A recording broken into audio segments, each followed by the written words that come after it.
এমন একজন মানুষ সে বিদায়, একটা নক্ষত্রের বিদায়, আমাদের চলচ্চিত্রের জন্য আর একটা ধাক্কা। আমরা প্রতিনিয়ত ধাক্কা খেয়ে যাচ্ছি, জানি না এর থেকে উদ্ধার হবো আমরা কবে। তো জাভেদ স্যার, উনি যিনি মালকা বানুর নায়ক, উনি মনোমিয়া ছিলেন ওটার মধ্যে। নিশান ছবিতে উনি খুব অ্যাকশন মানে কালে খার ক্যারেক্টার করেছেন। আর ওনার একটা খুব কমন সিনেমার গান আছে, চুপি চুপি বলো কেউ জেনে যাবে, ববিতার সাথে উনি করেছেন, ববিতা ম্যাডামের সাথে। তো ওনার এই যে ওনার অর্জনকে আমরা খুব বড় চোখে দেখছি, আর ওনার বিদায়কে আমরা অন্ধকার দেখছি। আর স্পেশালি ওনার স্ত্রী, যিনি ওনার জন্য সিনেমা ছেড়ে দিয়েছেন, ডলি, চিত্রনায়িকা ডলি। নায়াসিনামাইড ও স্যালিসাইলিক সমৃদ্ধ লিলি ফেস ওয়াশ, যা ফেসের ডেড স্কিন সেল দূর করে দেয় দ্বিগুণ ফাস্টার ব্রাইটেনিং।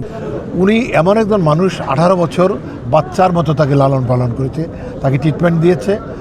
ওনার যে ওই রকম নারী বাংলার ঘরে ঘরে আসা উচিত বলে আমি মনে করি। ওনার নিজের বিল্ডিং বিক্রি করছে 3 কোটি টাকা।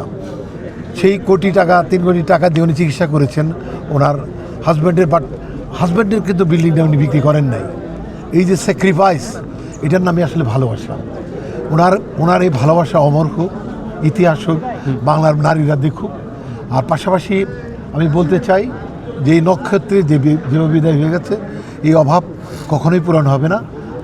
আমরা শুধু এটুকু চাবো যে নতুন করে আরেকজন জাভেদের সৃষ্টি হোক, নতুন করে একজন দলই সৃষ্টি হোক, যাতে করে আমাদের চলচ্চিত্র এই অঙ্গন এই পাপ পুরী থেকে মুক্ত পায় আর কি। নায়াসিনামাইড ও স্যালিসাইলিক সমৃদ্ধ লিলি ফেস ওয়াশ, যা ফেসের ডেড স্কিন সেল দূর করে দেয় দ্বিগুণ ফাস্টার ব্রাইটেনিং।